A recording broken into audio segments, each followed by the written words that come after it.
Welcome back to CBS News 24/7. We continue watching new video to our monitors and new photographs. President Donald Trump's sweeping crackdown on immigration playing out in states across the United States at this very moment. So in New York, newly confirmed Homeland Security Secretary Kristi Noem overseeing ICE raids there. She posted video on X that we're getting to our monitors, writing that a, quote, criminal alien with kidnapping, assault, and burglary charges is now in custody thanks to ICE, close quote. Well, the agency says it made more than 1,000 arrests yesterday alone. You're seeing some of that video here.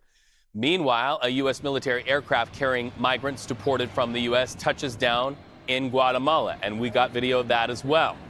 President Donald Trump vowing to continue flights like this one just one day after he threatened tariffs on Colombia for turning away a military plane with deported migrants on board. By the way, Colombia, they then reversed course very quickly after he threatened those tariffs. So let's deepen the conversation with our CBS correspondents in communities where those raids are reported. Jason Allen is in El Paso, Texas. Jason, I'm looking at the video there. That looks like a military plane. What's going on right now in real time behind you? Yeah, so this is happening right now. We've been watching this last few minutes. I'm going to get out of the way so that you can see what we've been looking at here for the last 10 or 15 minutes. And you see that line of people, Reed, that is leaving a couple of buses that are off to the right there, and they are making their way onto one of these C-17 military aircraft. Now, we don't have specifics on where this aircraft is headed at this point, but this very much appears to be lines of migrants who have been moved from these buses. They're going in groups of maybe 12 to 15. Most of them appear to be men. There are a few women as well, and they all appear to be handcuffed as they have been moving on to these aircraft. Now, we know, as you were mentioning, this is where one of those flights on these C-17s originated from yesterday, one of the flights to Guatemala. There were a couple of flights to Guatemala that left last week, and we continue to work, with our colleagues on doing some more reporting to figure out exactly where this flight is headed to next. But as you mentioned at the top here, these are the flights that continue to happen. They continue to bring people here and then move them to other places around the country. There have also been flights, coming in here, Reed. We've talked the last day or two about some of the military that has been moving here, surging to the border to increase the protection along the border. In talking with DOD officials this morning, those flights have wrapped up. So those additional 1,500 service members that were coming to add to the other 2,500, there was another flight early this morning. But we believe they're all here now, receiving briefings, receiving training, and then spread out across the border, we believe across all 4 states along the Mexico border.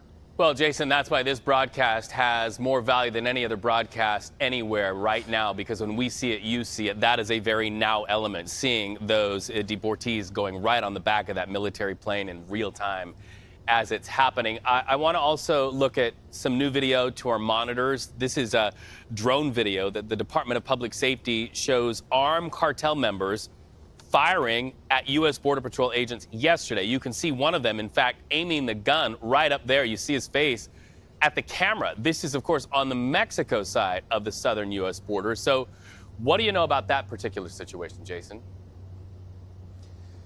So this is a long distance from where we are in El Paso. Texas has this huge border to deal with. So we're talking almost 700 miles down to our southeast. This is the Fronten Island area. It is right there that it's on the river. This is a spot that has been a trouble spot. There have been cartels that use it to push people across the border. They use it for smuggling. There's drug trafficking that happens there. And forces have focused on that area for a long time.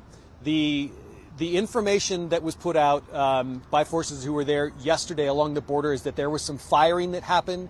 They believe cartel members then tried to take shelter on that island, so had left Mexico, maybe taken shelter in the middle of that island, which is right there in the middle between the border, and that border protection officials also had bullets flying around. They kept an eye on them with those drone shots that they released and put out, and it looked like by the evening yesterday everything had calmed down. But this has been, for a long time now, one of these hot spots, and even with all of this increased protection and increased force along the border, Reed, continues to be a trouble spot along the Texas border. Jason Allen with that video, and also showing us in real time those deportation flights and people being loaded onto that plane right there behind him. Thank you so much for that live look. Quite amazing there here on CBS News 24/7. Jason Allen. So let's jump the map now to Chicago, where we find Ian Lee. Ian, who are agents targeting here? Well, Reed, we just heard from city officials about an hour ago talking about the ICE raids that have been taking place in Chicago over the weekend and yesterday. And they told us that ICE is targeting people with criminal convictions. Over 100 people, according to them, have been detained in Chicago and the surrounding area right now. That seems to be their MO, that they're going for people with these criminal convictions. And the city is keen to say that if someone is in this city and they are here in the country illegally, but they don't have a criminal conviction, that they should go about their lives as normal, go to their jobs, kids should go to school, that they shouldn't be afraid. But of course, people are afraid with these raids going on right now. But so far, it doesn't seem to be going for those people who haven't committed any crimes. People that have committed crimes, those are the ones they're targeting. Ian, I got to ask you about this because there's this conversation about certain U.S. cities being sanctuary cities, mayors of some of those cities being called to testify before Congress, not only today, but in the coming days. The mayor of Chicago, where you are right now, being called to testify. This is not a presidential administration that takes kindly to the notion of sanctuary cities. Absolutely, Reed. You know, Chicago has an ordinance. It's called the Welcome City Ordinance.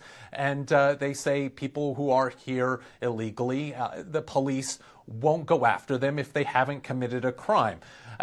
But that is going against what the Trump administration is trying to do. It's at odds. And so we are hearing members of Congress. They want the mayor of Chicago to come before them to testify about being a sanctuary city. You know, so Chicago gets about $4 billion in federal grants. And so these are things that could be put on hold. Well, we know that they are put on hold from President Trump's latest order, but this is real money that goes to the city. So there's a lot at stake here, Reed, when it comes to Chicago being a sanctuary city. But so far, the mayor and his office is standing firm.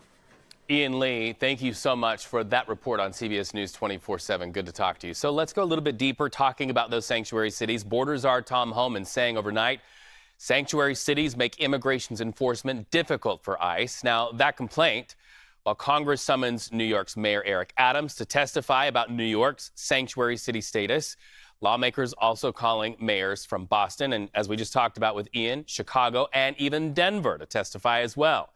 The Congressional Committee investigating sanctuary jurisdictions, their impact on public safety, and they say the effectiveness of federal efforts to enforce immigration laws. Here's Chicago's Mayor Brandon Johnson in advance of testifying before Congress, voicing his support to protecting immigrant communities. Watch. We will continue to protect civil and human rights, and we welcome all individuals and families who want to work, live, and thrive here in our beloved city. The Welcoming City Ordinance is a law, and it is the law of the land here in Chicago. We will uphold it, along with the complementary Illinois Trust Act, to ensure that our immigrant communities are safe. Furthermore, we intend to continue to empower all of our communities throughout our city with crucial information and resources at this time. That is the mayor of Chicago. That hearing before Congress set for next month. All right.